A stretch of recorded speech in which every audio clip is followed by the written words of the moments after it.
Welcome back to everyone. Welcome back to my listeners, my followers, my subscribers, my supporters, my real ones, the fake ones. Welcome back, everybody. Real Talk with Lou is launched and loaded. We are back with season 2, and this season we will be diving into a topic that is near and dear to my heart, and it is healthy relationships. I'm going to be talking about different types of relationships, whether it be relationships with your spouse or partner, family relationships, friend relationships, friendships, work relationships, all types of relationships. I just want to talk about how we can make it a thing of talking about real healthy relationships. Let's talk about what the issues are. Let's talk about what, is going on in our society amongst our peer groups, and let's make it a thing. Let's normalize talking about healthy relationships and having healthy relationships. For my first episode, I have my near and dear friend David Chef Mac. He was a guest also in season 1 when we talked about co-parenting, healthy co-parenting. He is back and we are talking about relationship stuff. So you guys tune in as we get into this episode.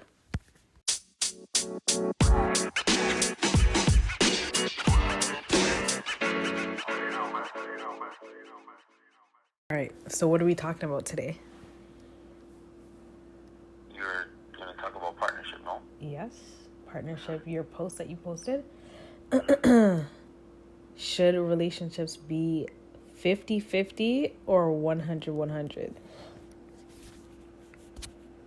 Are you asking me that now? Or are you just... That's a topic. That's a topic that we're talking about. Yeah, okay, so I posted it on my podcast Instagram, and let's see what the response was. Okay, so 67% said 100-100. The other 33% said 50-50. That's good. I'm glad people have elevated their thinking. Yeah, people have elevated their thinking, but why do you think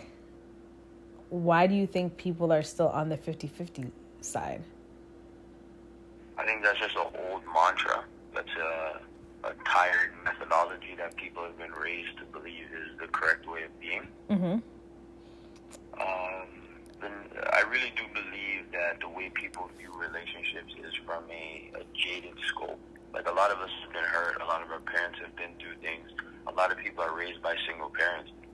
So there's that kind of hesitation, even maybe a trepidation of being fully invested or committed to someone, because that's always the one area where people can easily pinpoint and say, oh, this will hurt you.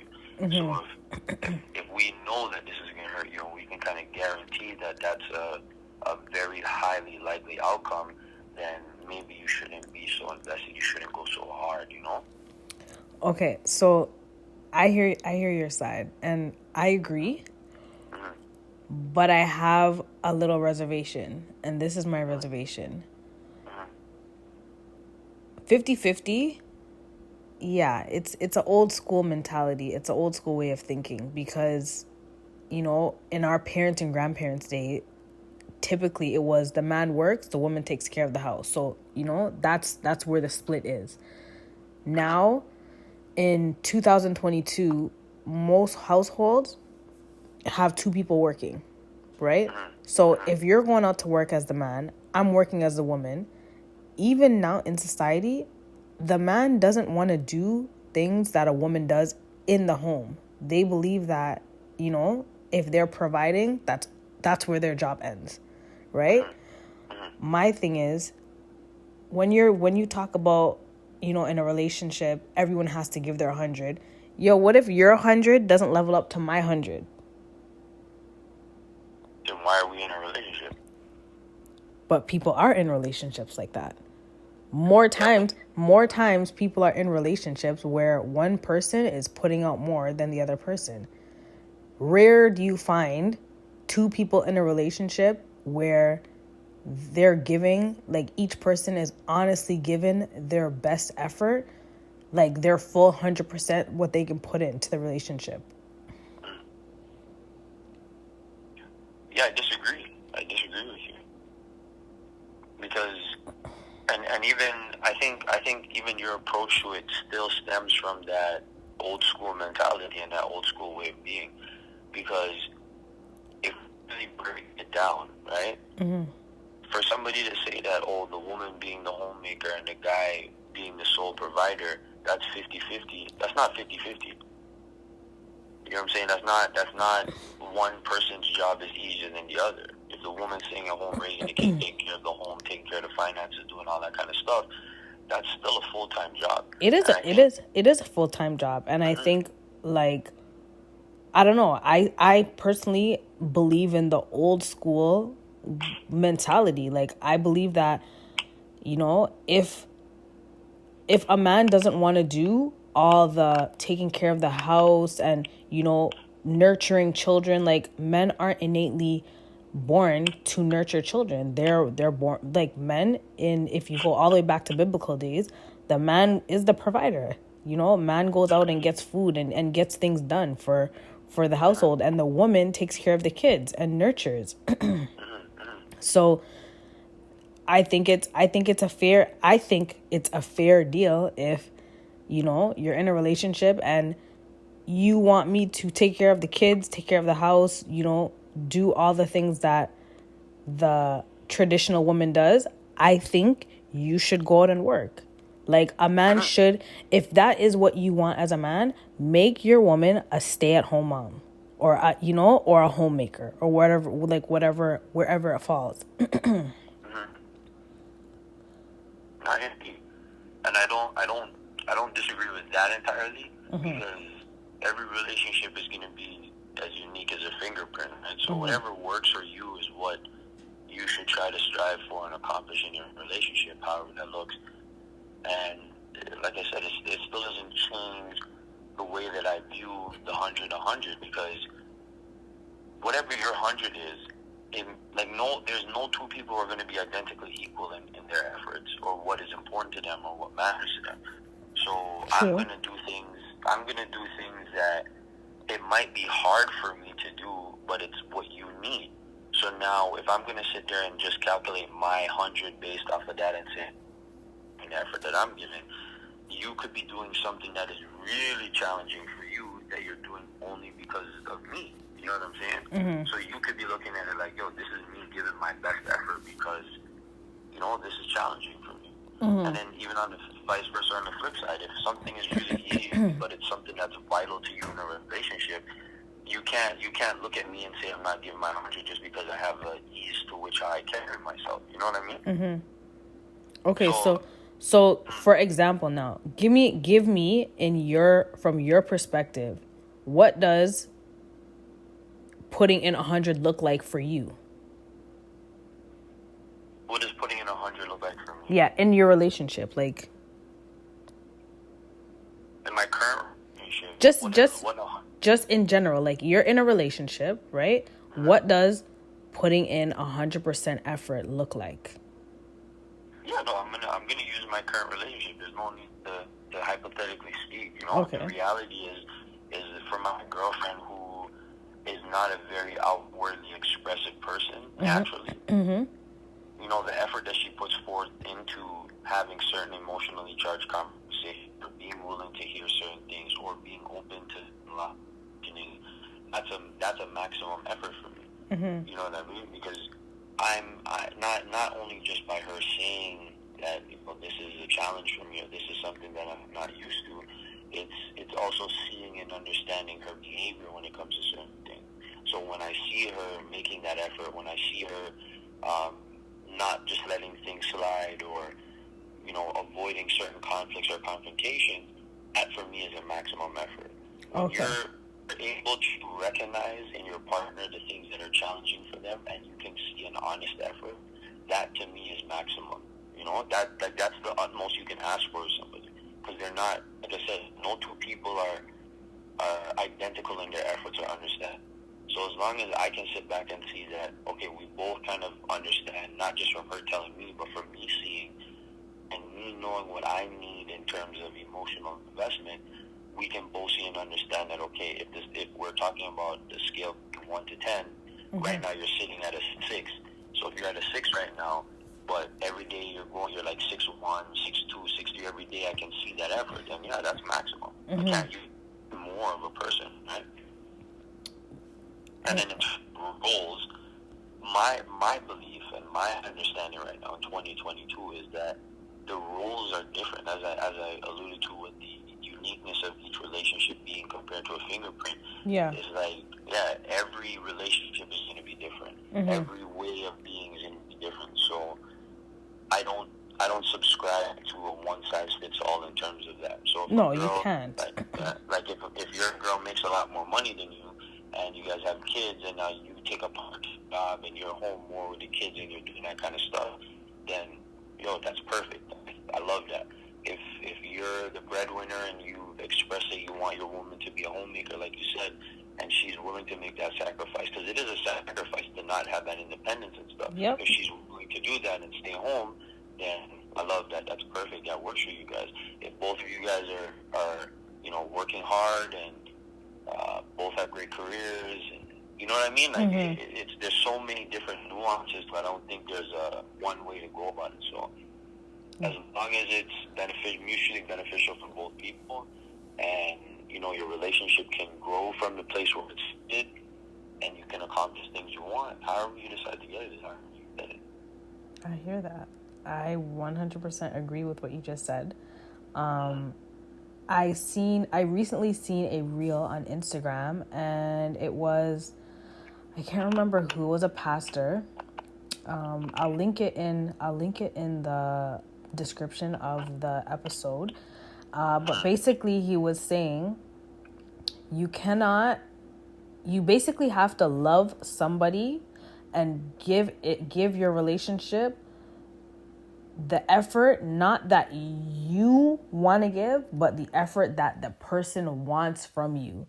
So the example that he gave was like, you cannot love or apologize to somebody the way you want to do it. You have to love and apologize to that person the way they want to be loved or apologized to. So if somebody's asking for quality time, you can't then go buy them, a house. Like, oh my gosh, I bought you this amazing house to show you how much I love you. Like, that person, that house ain't gonna move. Like, it's an amazing gesture, but not for the person who you are in that relationship with. If you want to, show give your effort in terms of, I don't know, like physical touch or whatever the case is, and that person needs words of affirmation, it doesn't matter how much love and affection you give them. If you don't tell them like, wow, you're amazing and you're it, that affection will go nowhere. So basically he was talking about the 5 love languages, and I think that is like the basis for how you view what your 100% is that you put into your relationship. And I like that you see where your girlfriend, like what her challenges are, and you recognize that this is what she can give you. So you don't expect, you're not expecting her to, come out with the bells and whistles in terms of how much emotion she shows. But the fact that she takes notice to certain things, or even gives you like, the little that she does, and that's a challenge for her, like you can respect that. And I feel like you've kind of understood that whole love languages like philosophy. You can't get what somebody cannot give you, basically. And the only thing that I'll push back on is the 100% effort thing, right? Yeah. And even for anybody who listens or it has sitting in a relationship and having these thoughts, is that you got to understand what your 100% is, right? You have to be vulnerable and open and willing enough to allow the other person to critique what they believe to be 100%. And that's one thing that in my relationship now that's so different from all of the things that I've experienced up to this point, is that when even in this conversation of the emotional expressiveness and things like that, when I challenge her on it, or when I critique her on it, it's not negative. It's not. There's no pushback. It's an understanding of like, okay, well, I am working and I'm trying. So if today that wasn't enough, then cool. Let me, at least tomorrow I have an opportunity to kind of take a bigger step, right? Yeah. And then, because I don't want to just make it about her effort, but for me as well, I know something that's really important for her is a level of honesty and transparency, and being vulnerable, right? So that's something that she needs, and for I would say for most men that is a challenge, right? To be 100% transparent, 100% open, and 100% honest. Even though it is kind of aligned with who I am at this level, being this vulnerable has been a challenge for me, right? And I can say she's made such an easy transition because, it's not forceful. It's not, you know what I'm saying? Like, just the parameters of what she set in order for me to be that way, it's something that I haven't experienced. So it gives me an opportunity to continue, like I said, to just, maybe I started at 5 and now I'm a 5.6 and then tomorrow I'm going to try to be a 5.7. So, it's that kind of thing. And even in that breath, I'm not going to say that, oh yeah, I'm 100% and I'm 100% this. I would have to leave that up to her to decide. You know what I'm saying? Like, she would have to tell me, because if she feels like I'm being, if she felt like I was being 80%, that's where I'm going to have to dig deeper, Yeah, so I think just like I agreed with everything that you said, the 5 love languages, the way people communicate, meeting people at their level, I think that's very important, understanding where people stand and not expecting the world out of them, especially in certain categories. Like if somebody is doing 4 out of the 5 things really well, or even 2, if they're really great at 2 out of the 5 things, but there's work that needs to be done in other categories, I think understanding and allowing them grace is really important. Yes, that is very important. I think our, I don't know, like, I think our generation, if I were to compare it to like my parents, I don't want to say that my parents didn't give each other grace. I don't want to say that generation didn't give their, counterparts grace, because that generation, and even the generation before our parents, they were the generation of people that got married and stayed in it for the long haul, no matter how hard things got. Like, I don't know about you, but my parents, like, they did not have a perfect marriage, but they stayed married. They stayed married through everything that they went through. And being older and now seeing and understanding all the stuff that they went through, like, I have to give it up to my parents. Like, they extended grace beyond measure to be able to put up with each other. And I don't know if put up with each other is even the right thing to say, because that doesn't really sound that nice. But to have to endure certain things with your significant other, endure it to get through it, I think that's grace extended. Our generation, I see people in relationships, they end as quick as they start, because one thing happens and they don't, like, people are not willing to work through their issues. It's like they don't see eye to eye on something, they're not compatible, end of relationship. Like, there's no grace there. There's no grace, there's no growth. You know what I mean? People, like, a lot of women that I know anyways in our generation, tell me if you've experienced different. They have a bucket list of things that they need. Like, they're looking for a man that has to check off every box off their checklist. I know a lot of women my age and older that, they're in their 30s, late 30s, 40s, and they've had this list for how many years, can't get a man that checks off every box, and now they're, touching 40 and want to have kids and are single, or they find somebody that has almost every box checked off. They don't check off 2 of the last boxes, and they're ending that relationship because they're not settling. Like, our generation has this thing now where they're not gonna settle. Like, why does it mean you're settling if the person that you are looking for, or the person who you have found, has not met all 100 of your checklist items? What if they meet 80? What if they meet 90? yo, everybody's not gonna have everything. 100%. 100%. And I just think that stems from, that's like a trauma response, right? A lot of us grew up seeing relationships like talking about where it doesn't seem like happiness. It doesn't seem like a fairy tale. It's a lot of hard work. There's issues. There's tension. There's, you know, the times in the house where people are not talking and they separate and get back together. There's so many things that people see, and they only hold the negativity out of it. They don't build the understanding, and you know that comes from a lack of communication too from the older generation. That's true. As you know, our generation, they don't really sit down and express things fully, right? Nope. So if you watch your parents go through hell and then they're back, but they seemingly are just okay, you cannot understand the type of connection or reasoning behind them working things out or behind them staying together. You know what I mean? Yeah. People, we're now being force-fed this idea of mental well-being, happiness, and health, right? And I'm saying force-fed it because it's overdone, it's overdrawn. You know what I mean? People are missing the simple facts of none of us are perfect. Yep. Right? If you find somebody who's willing to work with you, willing to grow, and has the ability to develop, like that's more valuable than anything. You know what I mean? I look at my girl now, and even look at myself as I presented myself to her. You know, we had gone through some things where we talked, and then we fell off, and I thank her all the time for accepting me back. I thank her all the time for giving me an opportunity to actually show her what kind of man that I am. You know what I mean?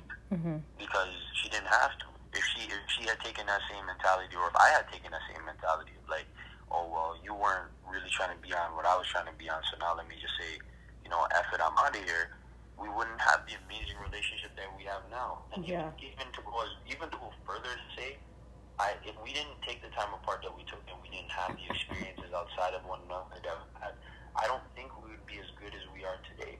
No, because you wouldn't have had that. You wouldn't have had the space to see that you needed to grow, and in that space, you guys grew individually. Exactly. Yeah. And that's exactly what that is.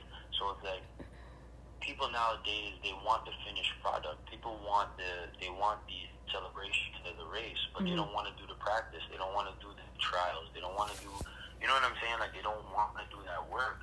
And I want to speak a bit lighter. I don't want it to sound so detrimental, but you know, in our day and age, if everybody's prioritizing self and everybody's prioritizing their own needs and their own wants, which isn't a problem, but it's just like anything else. Once it's overdone, it becomes an issue, right? Yeah.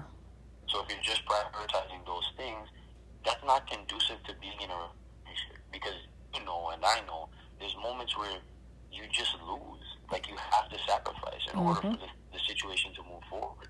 So if your only concern is self, then you're not even going to do that the way that you should do it, because you're doing it to get something in return. You know what I mean? Yeah. Where there's some moments where you just lose, and if you can't hold that, you're not going to have a lasting relationship. Yeah, so I 100% agree. Sometimes you have to take that L, like, and you can't even call it an L. Like you make a sacrifice because it's not what you want, is not going to benefit your relationship, so you fall back, and that's with the hopes of making things better. Some people, like you said, they will not take that L. They would rather walk away from a relationship and lose like all the time invested, all the like the connection that you've created. Like, I don't know. I don't believe it's worth it. Like you said, like when you overwhelmingly seek, you know, to better yourself, or to be, you know, to be in your own best frame of mind. Like, in a relationship, you're not always going to be at your best, and your partner is not always going to be at their best. Exactly. That's why you have to, you know, that's where grace comes in. Sometimes, maybe today I'm having a rough day, like within my own self, and I'm, you know, not going to be the nicest person. I need you to extend me grace, because tomorrow is going to be a better day. On the flip side, you might be having a shitty day, and me not extending you that grace is only going to make the next day worse. You know what I mean? And that's where part of the conversation is the pinpoint of why I believe it's 100-100 and it just can't be 50-50. Because if you have any sort of reservations or any, let me save this for later, this is something that I always try to make clear to people. It's better to be with somebody for a year, give it 100%, give it your all, and it not work out, than to be with somebody for 5 years, giving 50, 60, 40, 100, 90, you know what I mean, flip-flopping between your efforts, because really what you're doing is just playing yourself, you know what I mean? And then in the moments like you just described where the other person, you know, maybe mentally they're going through things, physically, health-wise they're going through things, spiritually they're going through something, they're not capable of giving their 100, that's where the person needs you to be their support or backbone more than just be physically present, you know what I mean? So, absolutely. I can't remember where I seen it or read it, but they were talking about a relationship being a full-time, and I think if people just approach, like especially this generation of people who is so about self, if they approach it in the terms of understanding that the relationship is a reflection of self, and the more fulfilling and the more energy you put into making the relationship work is the more it's going to benefit you, then they would understand that, this is a job worth taking up. As long as it's the right person. I don't want us to not, go this whole conversation and not mention that there are situations in relationships that should just constitute the end of a relationship. Even if it's end for a period of time, like in the instance of cheating, I know most people go through that, so that's not the end all be all. But when you get into a place of like physical or mental abuse or the type of quote unquote toxic behavior, then those are the kind of things that you step away from. If the relationship is not about growth and a healthy dedication to one another, where you can be a better person and achieve greater things than you would on your own, then terminate that relationship. But anything outside of that is all about working and understanding. Okay, so I'm gonna pinch a topic. I'm gonna spiral off right here. So cheating is a big thing in relationships in our culture, and I don't even think it's cheating per se, but just giving people the freedom to be with who they want to be with whenever they want to be with. That's a big thing right now in our culture. Like 10 years ago, a woman that was with different men were looked at as whores or whatever you want to call it. Now women can be with Tom, Dick, and Harry, and she gets bare praise for that now. Like it's a different time. It's a different time. I've listened to a lot of podcasts and a lot of lives where like talking about relationship stuff, right? I'll give you an example. I was listening to a live recently, and a woman had a very, very other-sided point of view, and I'm not even gonna down her for her way of thinking, because it works for her. So in her relationship, she allows her man to sleep with other women, like at his leisure, because she knows he's coming home to her, and it creates no issues in their relationship, in a sense that she doesn't have to wonder who he's out with, and she's never faced disrespect from any of the women that he's sleeping with. Like he cheats respectfully, and she allows it. So you can't even call it cheating. Like, that is the day and age that we live in. How do you, like, personally, would I tolerate that? Absolutely not. No, I'm not tolerating that. But to each his own. Some women are okay with that because they don't have stress. And the question was, who's happier? The wife or the side thing? And if a man has his wife and has other women that he's allowed to, have a free-for-all with, the wife is happy. Like, this woman, she said she's happy and secure in her relationship. I mean, the devil you know is better than the devil you don't know. She knows what's going on. I don't agree with that shit at all. I think that's the highest level of tomfoolery, to be honest. Because, like, bro, if you wanna fool around and mess around, you can be single. Like, we gotta, at some point, people just have to be responsible for themselves and their actions. You know what I mean? Like, I get it. If you find a girl who's accepting of that, and you're a kind of guy who wants to live like that, then by all means, you know, you do. Like I said, each relationship is going to be unique as a fingerprint. So you can do and be and act however you want if the other person is, like you said, safe, secure, and comfortable in it. If that's what works for you, that's what works for you. For me, I just look at it like it's a very simple equation for me. When I'm single, I do what I do. There's no, I don't owe anybody anything. There's no obligation to anybody. I don't have to consider anybody's feelings. Obviously, I'm still respectful to the women that I was sleeping with or interacting with, and I was honest with them. So I allowed them that opportunity to make a choice for themselves. Now, I'm in a relationship. I'm focused on building a foundation with this person and trying to create a life that I want to create. So that's my perspective on it. That's how I view it. Anybody, bro, the rest is up to the world. However you want to view it is how you want to view it. I also saw something on Instagram where this woman was talking about she has two husbands. She lives with both her husbands, and they have partners. She has boyfriends. Yeah, it was a whole. My girlfriend sent it to me. We were talking about it, right? We were dissecting it and all that kind of stuff. Okay, so hold on. Let me get that straight. She lives with her two husbands, and the husbands have other wives. The husbands have other partners, girlfriends, and she has other boyfriends. Okay, so this is what, a polyamorous relationship? Honestly, I don't know what they call this bullshit, but it's something.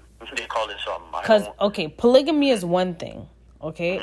Do I agree with it? Okay, I watch Sister Wives. Cody is hella stressed because he can't handle all four of his wives. Do I think polygamy should be a thing? Absolutely not. No one person can handle the stresses of multiple people on their head tops, right? But he makes it seem like this is a norm in his society. But to be honest, like, yo, he's falling apart. So are all of his marriages.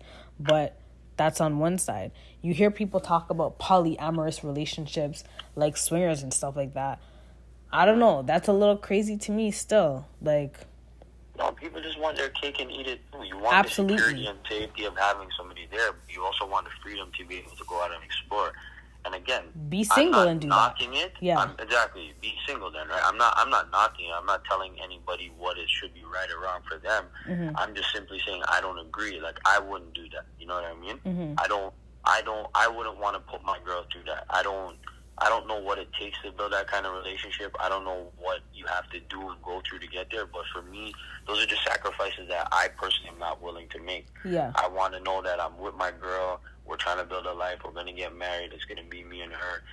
You know what I'm saying? Like, I was single and I've lived that life and I've had my fun and I've done those things. So there's no burning desire for me to continue to operate that way, or else I would have just stayed single, right? Because my girl now, it's not like she forced me to be with her. You know what I'm saying? I could have just done my thing if I wanted to. So yeah, I don't agree with any of that stuff. But like I said, to each his own. Yeah, it's like our society, our generation,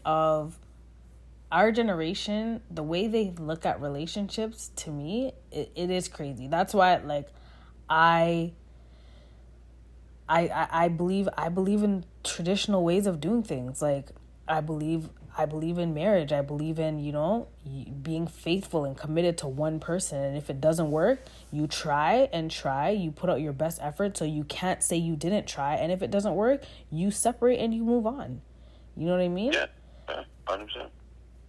I think it just comes down to too much freedom. Like,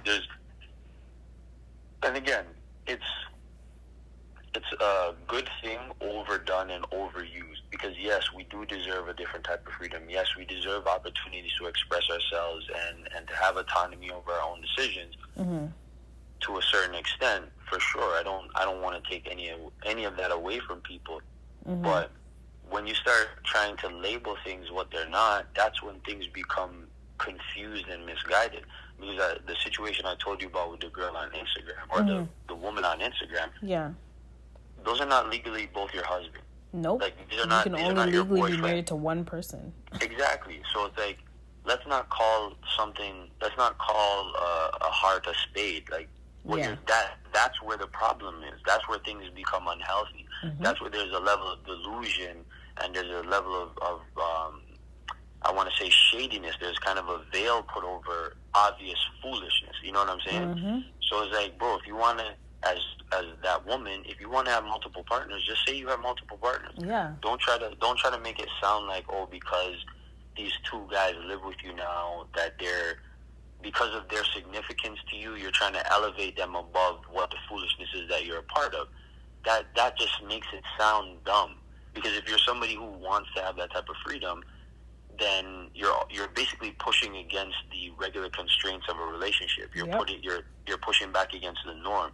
So find new terminology for it. You know what I'm saying? Find new words to describe it. If we're going to, this is the responsibility that comes with that type of freedom, right? If you want to have something and you're trying to create something, then you have to create it fully from scratch. You have to build a new name for it. You have to build a new understanding for it. That way, when people are introduced to it, it's not oh, this is my husband, and then in their mind they have a different understanding than what your understanding is. You get what I'm saying? Yeah. It's like, call it what it is, right? Yeah, I agree. Just put the label on it for what it needs to be. I agree. 100%. I'm not into the foolishness. I think a lot of people are using, the day and age that we live in to justify the foolishness, and I'm not 100%. about that. 100%. To each his own. To each his own, but like you said, call it what it is. It is foolishness. So don't label it as something that, already has its foundation. Like marriage is an institution in itself. You can't put what you're doing and put it beside marriage and say that this is the same type of love. No, it's absolutely not the same type of love. Absolutely. 100%. 100%. And you could even say, like, you can argue both sides of the point. You can say it's more love. You can say it's less love. You can say enough people will say that. Like, being in a polyamorous relationship, why? Because they want more love. They have so much love to give that they want to give it to multiple people. No. Exactly. You want to have, like you said, you want to have your cake and you want to eat it too. You want to be in a relationship and you want the safety and security of a committed relationship, but you want the fun of being single and living your best life. That's what it is. And just call it that. That's fine. For me, that's palatable. Because I'm never going to tell somebody how and what they should be. So if you feel like that's what works for you, no problem. But just, be real with it. Tell it to me in a way that makes sense. Don't tell it to me in a way that makes it sound digestible. You know what I mean? Yep. 100%. I really I've been on this whole relationship goals thing. A lot of my peers are at the stage in their life where, like yourself, everybody's done with the single life. Everybody, we all have kids now. We're getting up in age. Not up in age, like we're not old, but we're more mature now. We know what we want, and we know that we want a solid foundation, and we want to build with somebody and grow with someone. So these conversations in our generation, I think they're so important, especially because, like you said, our parents, we only seen what they went through, right? And we had to figure out for ourselves what it was. If it looked bad, we had to figure out why it was so bad. If it looked good, we had to dissect what made it good, even if it looking good was all sugar coated. You know what I mean? Like I said, my parents stayed married until my dad passed away. People would look at that as something to applaud and something to emulate. But behind closed doors, was it the best relationship? Not really. They had a lot of problems. There were a lot of things that as a child you don't see until you get older, and you can actually peel back the layers and see what was really going on. I think for us, within our peer groups and, our generation, I think these conversations need to be more had and more open. We need to have these conversations with not just, I link my brethren David, we always have these good critical conversations and we can dissect a whole bunch of issues that are hard to talk about, within your own personal relationship. So people are in relationships and don't have these conversations with their significant other, but they will listen to a live on Instagram or listen to a podcast with people talking about the shit that they need to be talking about. You know, I think we need to be more willing to have these conversations, like not just on social media, but with our significant others. And I love that you and your girlfriend are able to have those conversations and able to, you know, critically talk to each other, but with love. You know, you can be critical with love, and that's helping the both of you guys grow. Like, I honestly, I respect that, and I commend you guys for that. No, I appreciate it, man. She is definitely one of a kind, and things that she's brought into my life, I can't really put into words how much I didn't know I needed it. You know what I mean? And a lot of times that's exactly what it is. We don't know what we need, and until you have the conversation, that's when you find out that you need it, right? It's so taboo for us, and I have to go there. Like, Black culture makes these things so taboo. You know what I mean? Like, Black men aren't supposed to be vulnerable. Yeah, they are. Like, if you are a strong Black man and you're hurting, cry and let your woman know what's hurting you, because she's a nurturer. She's a nurturer. She's going to be there to hold you, comfort you, and console you. You know what I mean? 100%. And I think, to go back to the point that you were talking about before in terms of talking about these kind of things, I think people just need to understand that the more you don't know what you don't know. You know what I mean? So the more you expose yourself to new information, is just the better it's going to be for yourself. It does take a bit of being vulnerable. It does take a bit of putting yourself out there, but it's absolutely vital to your growth and your development as an individual. Even your mental health and betterment, you know, like that. Trust me. The big focal point nowadays, right? Yep. So I 100% agree with you. I think we do need to sit down more often and talk about these things. I think we need to be a lot more open, especially amongst, you know, me and my brothers. Like, we need to be able to come together and not chastise each other or put each other down for feeling this way or for needing these kind of things. You know what I mean? Because I don't know, where I come from the streets. I know a lot of cold dudes, and I can tell you they got a girl that they go to, and I'm pretty sure they're crying to that girl. I'm pretty sure that girl knows things about them that nobody else knows. Like, we need that, you know what I mean? And I think time for dudes to stop acting like they don't need that, because that's what's putting us in these mental spaces where we don't value ourselves or don't value one another. You know what I mean? Absolutely. Yeah, and I think for women, like, you guys need to be protected. You need to be nurtured. You guys need to be put in environments where you can grow. And a lot of us don't have that, right? A lot of young men, even myself, there's been a lot of times where I haven't been the best version of myself for somebody who needed it, right? The more information there is from the horse's mouth, from the women, from the people who are feeling the results of our, you know, misaction or missteps, we need that. We need that coaching. We need that understanding. And sometimes when you're in a relationship, it's hard to look at the other person as your coach or as a teacher in moments. So getting it from an outside source is beneficial, right? So I do think that these conversations, and then to finish that thought with the parents, I think a lot of us do need to just take some time to sit down with our parents and make a point about it, for our parents to be honest with us and for our parents to be open. One of the things that I know that has greatly benefited myself, especially in this new relationship, is the relationship I have with my mother. You know what I mean? Me and my mom, my girl makes jokes about it all the time. She's always like, "Yo, you and your mom are like best." Yeah, shout out to your mom. Right. Shout out to your mom. That's so admirable. Yeah, and I'll say for the parents out there who may come across this podcast and may listen, it's not easy. It's not fun. It's not cute. It's hard. It is difficult to be vulnerable like that with your children, to open up to your mistakes and be honest and all this kind of stuff. Because, you know, I grew up with my dad. My dad wasn't around. So, and my mom, to be like, my mom has never badmouthed him or done any of those things.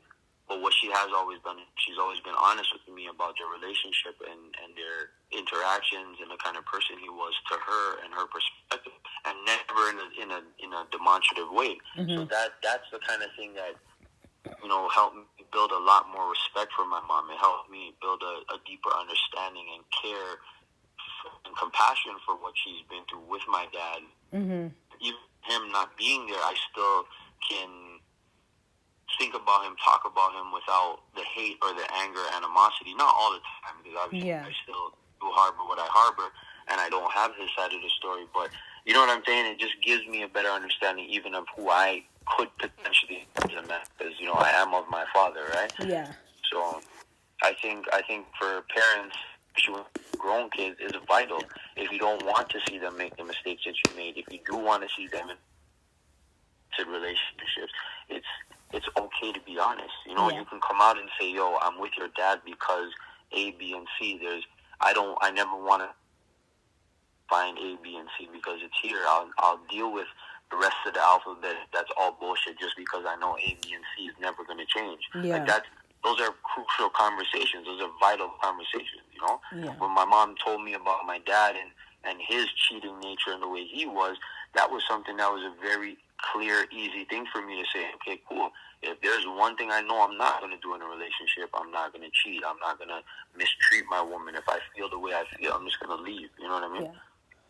I'll definitely say that, like my first son, he's 14 now. So he's, into his little girl this and girl that. And, he's at the age where he is starting to ask me, like, Mom, like, why didn't things work out with you and my dad? And for many, many years, I never, told him, like, why me and his dad weren't together. But, I had to break it down and say, this is why. Like, this is how I was treated.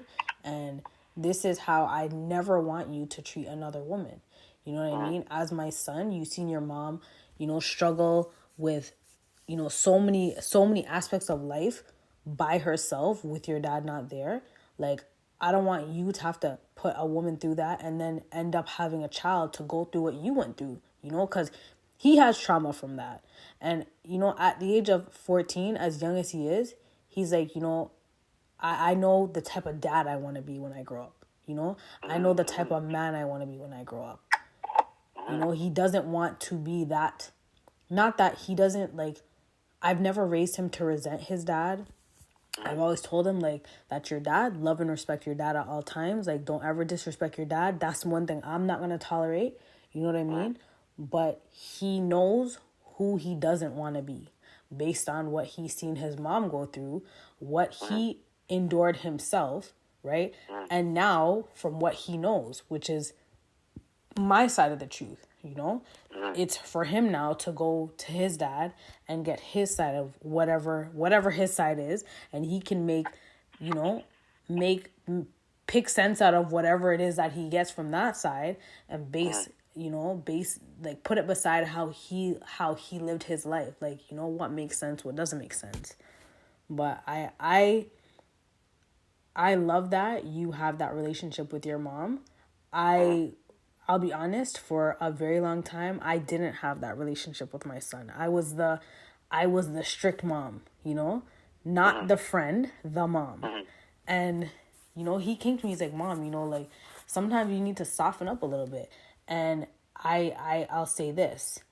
Our generation, a lot of us grew up with only our moms. Our moms were our mom and our moms and our dads. So we had that, the mothers had that rough nature, Now we're cycling back to our generation. And again, enough women are out here raising their kids by themselves, right? No dads.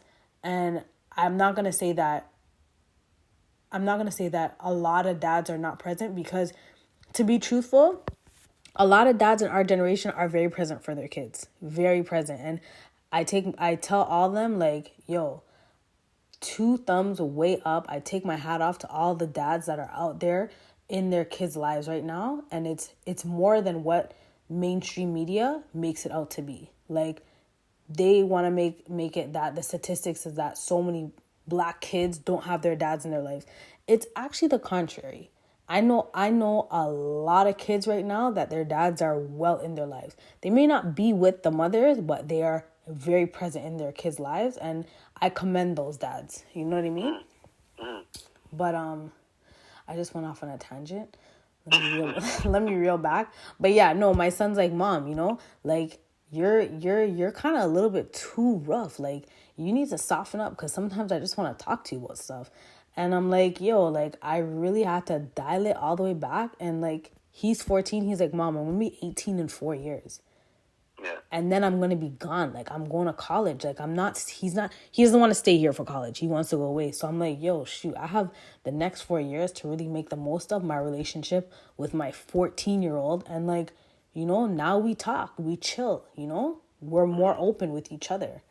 And just telling him like I don't tell him everything because, you know, you gotta give it to them in, you know, spoonfuls, not mouthfuls. But just being more open with him has definitely improved our relationship 100%. Yeah, man. There's nothing I can accredit to my mom more than her willingness to be open with me, and how that has, you know, positively benefited me in my life. Mm-hmm. And I think, and then, you know, I love anytime you bring up conversation around Black fathers and their presence and stuff like that, bro. It's so funny that with all of the push for mental health and better relationships and people not settling, it's astonishing how many single parents there still are in this generation. You know what I mean? It is. So a lot of people are putting the cart before the horse here, and they're not realizing that no matter how we try to spin it or slice it, we need each other. Yeah. We rely on one another.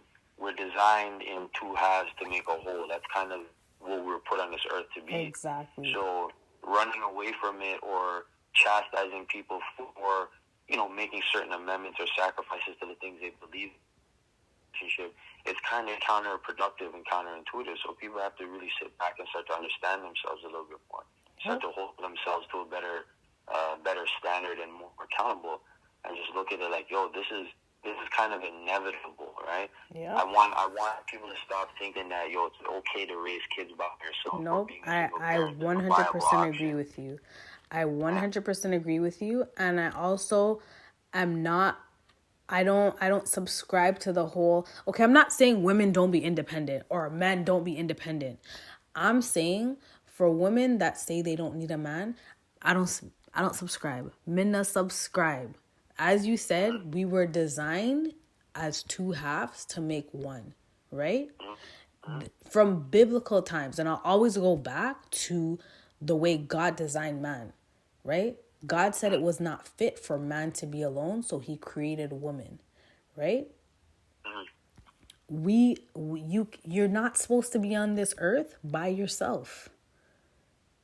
You can't. A woman needs a man to lead, and a man needs a woman to be there to be there to support and to push him and to get him to where he needs to go. And I'm not saying that women are supposed to be out here building a man. No, I'm saying as a woman, we need to support our man. We need to support the family in that sense, right? It takes two.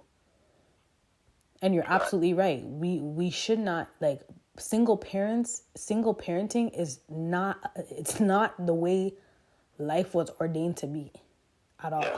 So I would say, I would go as far as, if we're gonna make an amendment to anything going on currently in the world, let's cut out the single parent thing. Yep. If people don't want to be in long-term relationships, if people don't want to be in exclusive relationships, if people want to be polyamorous, polygamous, polymorph, whatever the hell you call it, like, that's fine.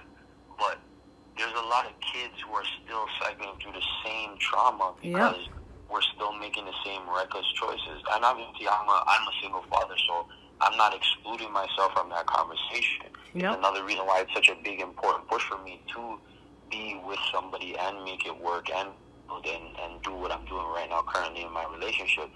So I'm not absolving myself from the responsibility. Mm-hmm. But I think of anything, you know, through media, all the things that I hear, nobody really talks about that aspect of things because, you know, I'm okay, or you're good, or, you know, Jamal is good, or, you know what I mean, Jerome is blessed. Like, we talk about these circumstances of the people who came out of single parent households and they're good, or they're successful, or they're rich, or they're multimillionaires, or entrepreneurs, whatever. Yeah. But we're not realizing that that's a shackle that you're placing on somebody's neck in order for them to try to succeed in life.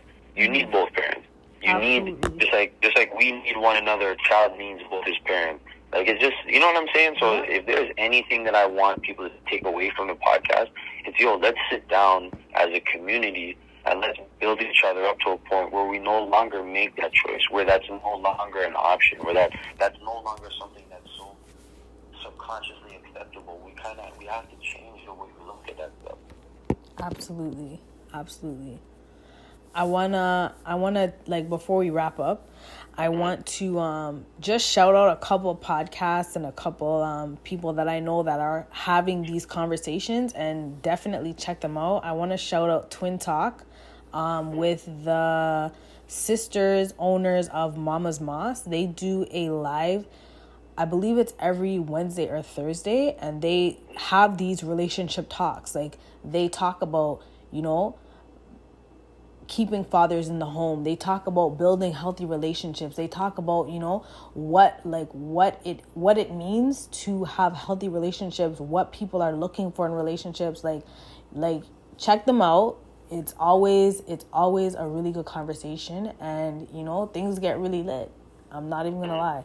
I want to shout out the Matt Alexander podcast. He's also a recurring guest on their live, and he brings that male perspective, and he brings a perspective of sometimes uncomfortable truths that we don't want to talk about in society, like women not settling, quote unquote not settling, and being single and then being miserable. And that's an uncomfortable truth that women in our generation have to start really looking at. Like, I'm not gonna settle. I'm 40. I haven't settled, but guess what? My career's lit. My finances is lit, but I have no kids and I have no significant other, and I'm not happy mentally or emotionally. Like, that's a serious dilemma to be in as a woman or a man. Right? To have it all and then still be alone and feel away, like, that's crazy. Exactly. I want to shout out Mary Blackman podcast, who are on hiatus, but guess what, guys? I'm patiently waiting for you guys season 2 to come out, so I want to shout them out. And I want to plug my own podcast, Real Talk with Lou. This is the first episode of the relaunch, available on all streaming platforms. So by the time you guys hear this, this episode's gonna air on Sunday. So relaunch season 2. I've been gone actually for 2 years. My last episode was 6 weeks into the pandemic, and I never recorded after that. It's been a crazy 2 years, I'll say that, but I know that I need to get back into it. So I thank you, David, for being, my first guest on season 2. It was a really good conversation, and I want to keep it going, right? This series, I'm going to call it Relationship Goals. And when I talk about relationships, it's not just, man, woman, significant other, marriage relationships. It could be friendships. It could be parent versus parent and children relationships. It could be, like every type of relationship dynamic I want to delve into, and I want to talk about the things that we as a community need to talk about, and we need to better ourselves when it comes to the relationships that we have, the relationships that we're going to get into, and a hard pill to swallow, the relationships that we need to let go of. Like, that's a real thing in 2022. Some relationships are not meant to be, and we got to let them go. And again, that could be significant other, could be family, could be friends, could be any type of relationship that you have. You know what I mean? And I have to plug Mac Chicken, Chef Mac, David, my good friend from way back, chef entrepreneur out here, serving the people the good food. And my order is placed for Friday. Everybody, if you need some blessed jerk chicken, rice and peas with coleslaw on the side, made fresh to order, check out Chef Mac, and please plug your handles. Well, you said it so eloquently, but I'll repeat it just in case the people in the back didn't hear. So I have a delivery service that I'm running through Instagram. My Instagram is _Chef Mac. That's Mac with 2 C's. Anybody out there listening in the GTA, please do not be shy to hit me up. As she said, everything is made fresh daily. all natural ingredients from scratch every morning. The food can't be beat. I promise you, it's an experience like you've never had. I know takeout is takeout, but this is different. So hit me up, like I said again, _Chef Mac. That's MACC 2 C's. I'm also on Google. You can Google me, leave a review. Much appreciated. You know, that helps the traffic. That helps get some beautiful jerk chicken in the hands of new customers. So don't be shy to leave those reviews. Absolutely. Again, David, thank you for blessing the podcast again. You guys, if you want to check out season 1, David was on our co-parenting episode. We talked about, you know, co-parenting in a healthy way. Like we were talking about on this episode, there are a lot of single parent households that we want to, like, the goal is to change that. Like you said, single parent households should not be a thing in 2022, especially with our generation, how forward thinking we are. We can't be putting the cart before the horse. The horse comes first and then the cart. The horse has to pull the cart. We got to change that. And, you know, we've all gone through whatever we've been through, but we have to make things better. And I rate where you are at in your life. You know, you're building with somebody and you're building for the long run. You're not with somebody just to be with somebody for now, right? You're looking far forward into the future, and that is commendable, honestly. Oh yeah, facts. You know, in 2 years when we do another podcast, hopefully you stay consistent. Nah, I'm going to stay consistent. In 2 years, the plan, we're going to be married. In 2 years, we'll be married. Just make sure I get my invitation, because we go way, way, way, way, way back. For sure. Yeah. For sure. As soon as you publish a podcast, you don't shorty to be the first person to listen to it. So it will be published Sunday. Don't worry. Mm-hmm. And tell her she's welcome as a guest. I would love to have her on and get her side. It's always nice to get, you know, I got your perspective. It would be awesome to have her perspective on the podcast. Oh, for sure. Yeah, I'll definitely talk to her about it. And I just want to say to the people, we got to lead with love, man. I think, especially 32, I can say that most of my peers and some of the people that are in the younger generation, we've experienced a lot. Yeah. We continuously are bombarded by a lot of things in the media, within our own social groups and networks. But I think it's time to just, you know, step forward and love, heal each other, support each other, and build a strong community. At the end of the day, we can't expect anybody to save us. We got to save ourselves. So if we're not healthy, well-adjusted, strong individuals, then our team is not going to be what it needs to be, right? So that's for my people. You guys know who I'm talking to. Absolutely. All right, David. This was amazing. I want to thank you again. We're going to close off, and I look forward to doing another episode on the Relationship Goals series of Real Talk with Luke podcast. And again, you guys can check me out on Apple Podcasts, Spotify, and all other major streaming platforms. And I will be back next week. Peace and love. Peace and love, brother. Take care.